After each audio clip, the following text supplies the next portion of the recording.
আবাসের দ্বিতীয় কিস্তি এই তারিখে ঘোষণা রাজ্য সরকারের। কারা দ্বিতীয় কিস্তির টাকা পাবেন না, তো আজকের এই ভিডিওর মাধ্যমে বিস্তারিত আলোচনা করব।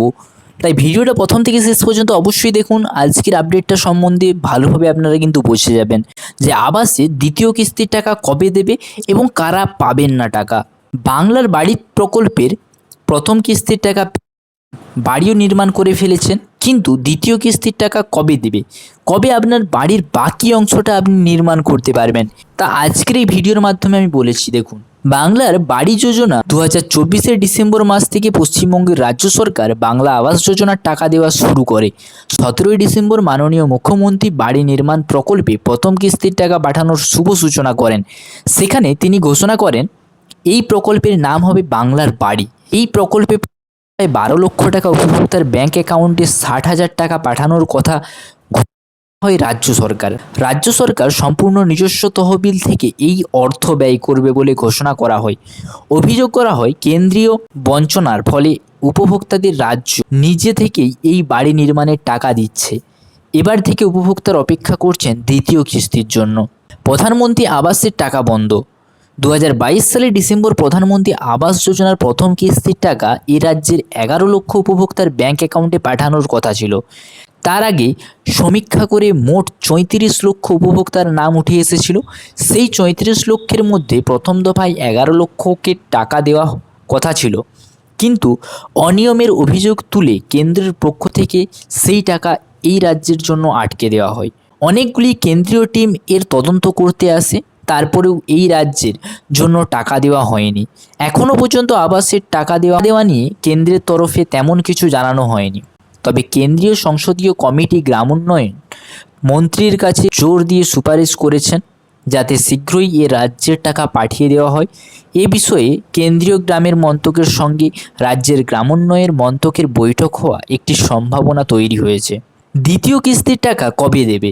কেন্দ্রের পক্ষ থেকে 2022-এ যে 11 লক্ষ উপভোক্তাকে প্রথম কিস্তির টাকা দেওয়ার কথা ছিল, তাদের ব্যাংক অ্যাকাউন্ট রাজ্য সরকারের পক্ষ থেকে 2024-এ টাকা পাঠানো শুরু হয়, অর্থাৎ আওয়াস প্লাস স্যাংশন লিস্টে যাদের নাম ছিল তাদের টাকা দিতে শুরু করে রাজ্য সরকার। তবে এরই সঙ্গে বন্যা ও ঘূর্ণিঝড় ইত্যাদির মতো প্রাকৃতিক দুর্যোগে 1 লক্ষ ক্ষতিগ্রস্তদের টাকা দেবে রাজ্য সরকার।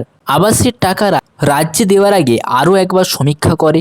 ওই সমীক্ষার 2022 থেকে 34 লক্ষ নামের প্রায় 6 লক্ষ নাম কিন্তু বাদ যায়। এর ফলে 28 লক্ষ উপভোক্তার নাম সমীক্ষা থেকে উঠে আসে। বাকি থাকা 16 লক্ষ উপভোক্তা যাদের নাম PWL লিস্ট এ আছে, তাদেরও রাজ্য টাকা দেওয়ার কথা ঘোষণা করেছে।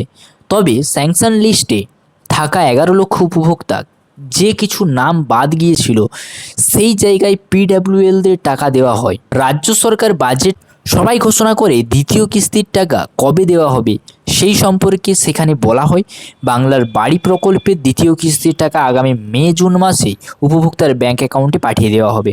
অর্থাৎ বন্ধুরা, আপনাদের কিন্তু মে-জুন মাস নাগাদ করে কিন্তু আপনাদের টাকাটা, দ্বিতীয় কিস্তির টাকাটা আপনারা পেয়ে যাবেন।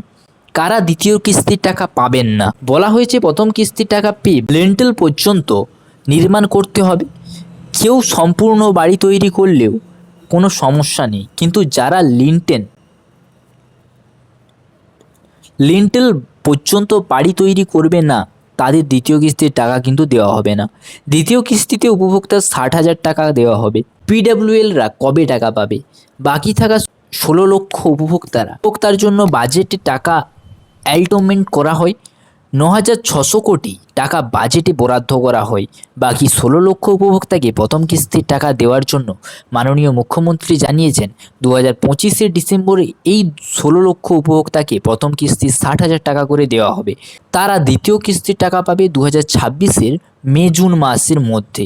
অর্থাৎ 2026 মে-জুন মাসের মধ্যে কিন্তু আপনারা তৃতীয় কিস্তির টাকাটা পেয়ে যাবেন। অর্থাৎ বিধানসভা নির্বাচনের আগেই সমস্ত উপভোক্তাকে পাকা বাড়ি নির্মাণের টাকা পেয়ে যাবেন। সো বন্ধুরা, আপনারা বুঝতে পারলেন যে আবাসের দ্বিতীয় কিস্তির টাকা কবে দেবে রাজ্য সরকার, সেটা কিন্তু ঘোষণা করে দিয়েছে। ভিডিওটা যদি ভালো লেগে থাকে অবশ্যই একটা লাইক করবেন। চ্যানেলে যদি নতুন হয়ে থাকেন অবশ্যই চ্যানেলটাকে সাবস্ক্রাইব করে রাখবেন। Thanks for watching. জয় হিন্দ।